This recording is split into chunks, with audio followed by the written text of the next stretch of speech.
Welcome. I'm Charlie Weems with USAID's Knowledge-Driven Microenterprise Development Project, and today I'm very pleased to be joined by Mike Ducker, who is the Entrepreneur in Residence at the Global Entrepreneurship Program in Cairo. Mike, I was wondering if you could just introduce yourself a little bit and tell us a little bit about your project. Thank you, Charlie, and thank you, Microlinks, for inviting me. This is a program that was born out of President Obama's speech in 2009 at Cairo University, and we're actually a pilot program that was launched by the Secretary of State Hillary Clinton at the time, but funded and implemented by USAID. Our goal is to help start, grow, and facilitate financing for high-growth entrepreneurs who create jobs. Mike, would you mind telling us a little bit about the impact your project has had so far? Our biggest goal, as I said, we're trying to start entrepreneurs, and our goal is to actually create 100 entrepreneurs who are high-growth, job-creating entrepreneurs. We're at 63 right now, but I'm very positive we'll get to 100. Of those 63, 14 of them have received financing, including 3 of them that have received 2 rounds of financing to date. We've had incredible impacts in being able to sort of build sustainability in our programming. We have 2 different startup events, startup weekends and startup cups, that are all over the country now with very little sort of support from USAID and ourselves. We have 2 startup training programs.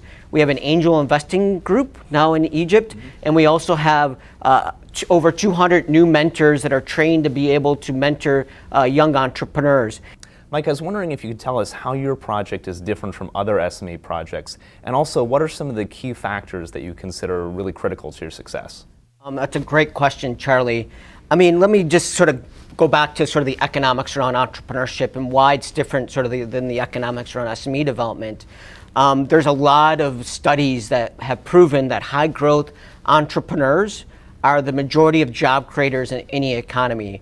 So we had to focus in on a different sort of set of people who are very growth oriented, who are very much focused on new markets and new products, which creates new jobs. But that high level sort of economics didn't show what's going underneath.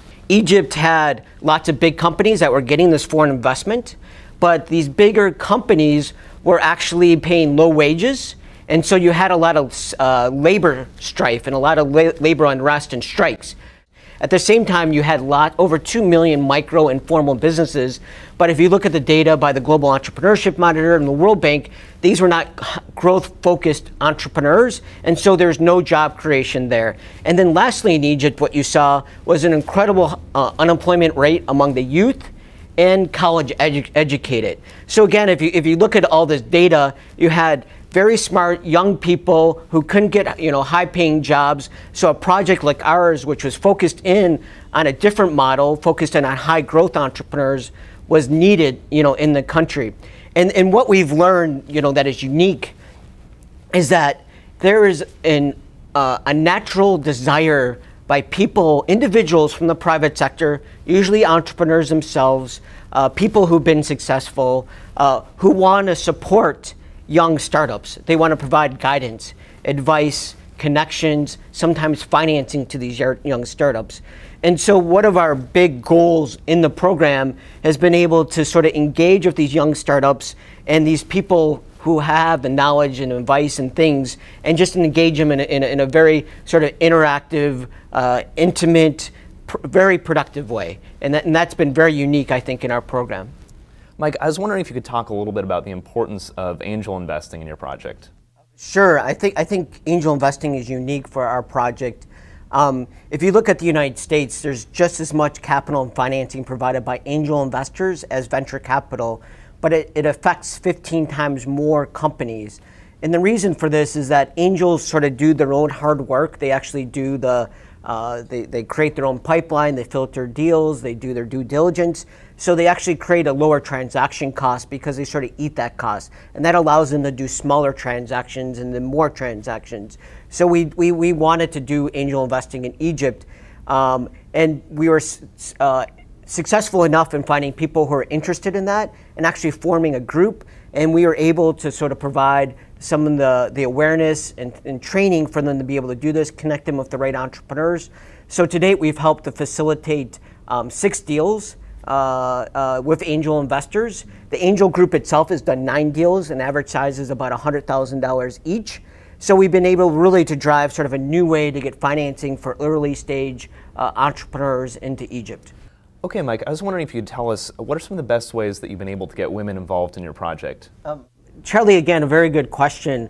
I mean, getting women engaged into the economics is critically important. And just to give you an example, there are 20 self-made women billionaires in the world, and 11 of them are from China. And these aren't women in fashion and entertainment. These are women in real estate development, manufacturing, recycling, industries where you sort of don't think of women entrepreneurs. We've actually done a strategy, a communication strategy of how to communicate with women. We had several different focus groups of both women entrepreneurs and women who weren't entrepreneurs yet, but potentially could be.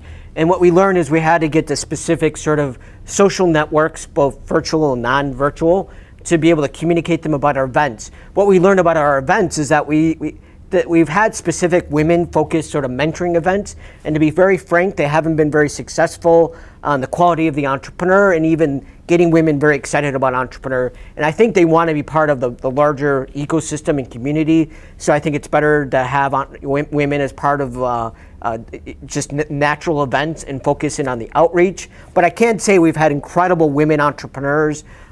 We've had one, Sarah Galal from Sweetie Heaven, who we were able to hook up with a £1 million investment, and she's sort of doing an allowance system for parents. So if you want to keep track of your kids, if they made their bed or if they brushed their teeth, you can check box and the kids play with this interactive thing where they get toys.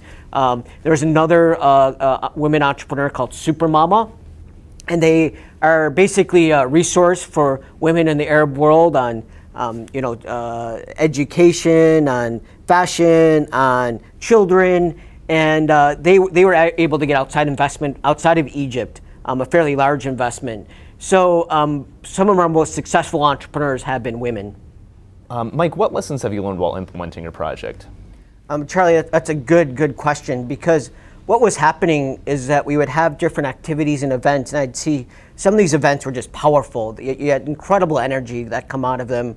And then some of the events, to be frank, were duds. We did about 20 of these startup events, for example. And what I realized, it all mattered who you brought to these events.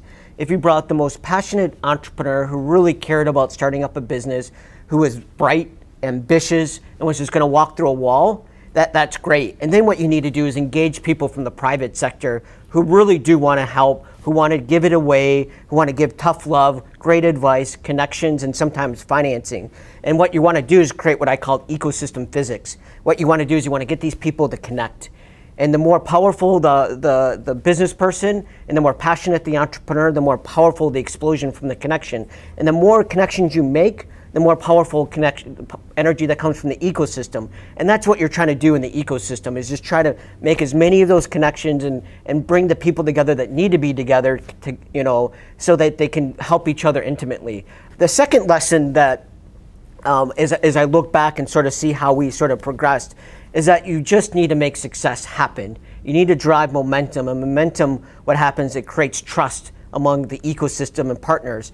So we we found an institution in the United States that was called the Startup Cup.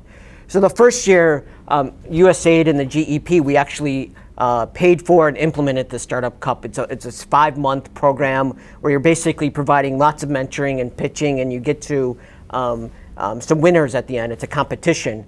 But during the time, we brought in different partners, we brought in angel investors, and we got people interested.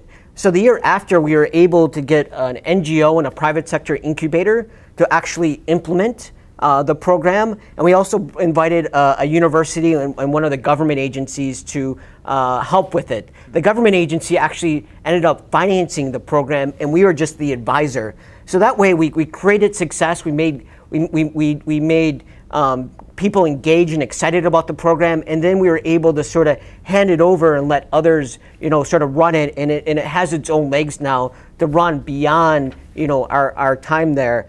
And the other thing that I wanted to say about this, it creates collaboration. So literally 3 weeks ago, we had another event in Alexandria, and we actually brought in the Muslim Brotherhood Business Association and a liberal incubator. And we were able to get them to work together to implement an event. So entrepreneurship is one of these sort of, you can't argue against it. You know, everybody wants to create jobs, everybody wants economic development, there's no politics around it. So you're able to bring parties together that normally do not want to work together. So what adjustments have you needed to make due to the current political situation in Egypt? I like to say chaos creates opportunity. And so, you know, so what you don't want to do is you want to make sure you take advantage of a situation where people feel like there's need for change. And when you have a situation like we have in Egypt, there is an incredible need for change. And if you look at the Asian crisis, for example, Taiwan, 11 out of the biggest 20 companies were born during or right after the Asian crisis. Because during a crisis, what happens is large companies contract, they become defensive, they don't invest as much, they start laying off people, and that creates spaces in the marketplace. And it creates a great environment for new entrepreneurs. And this is what we're trying to tell people, that this is the best time to start up a company. So the chaos has created a great opportunity for entrepreneurs. From a project perspective, we've had sort of two issues. One is when sort of things get heated, you know, there's sometimes security concerns, and to be frank, you just have to manage on a very hour-to-hour almost basis. And then the second issue, which I think is even sometimes more difficult, is getting mindset, because a lot of what we do is trying to change mindsets. Sometimes when there's lots of political conflict, it captures people's minds. So we've actually postponed events because we want the event, we want people to get excited about something, and if they're thinking and talking about politics, we can't do that. So we find sort of a space where there's a lot more air for new knowledge and sort of transfer knowledge, you know, regarding that. So do you have any last thoughts as we wrap up? I mean, the reason I really wanted to do this, and I again thank Microlinks for giving me the opportunity, is to stress that the economics around entrepreneurship is there.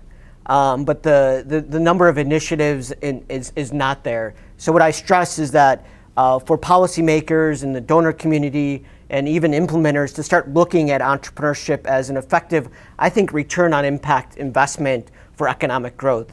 So this is an incredible, I think, sort of program. If you can take your ego out of it, bring in people from the private sector to actually sort of deliver sort of the knowledge that is needed, I think you can create a very high impact program at a very low cost that basically gives you a lot of good sort of buzz and good feelings, but also sort of gives us sort of sustainability in the ecosystem that that a donor or program can sort of walk away from, you know, in a good way.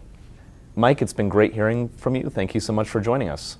Well, I appreciate again for having the opportunity to, you know, to talk about this, because and I appreciate you guys sort of spreading what the best practices are, you know, to the practitioners out there, because I think it's incredibly important.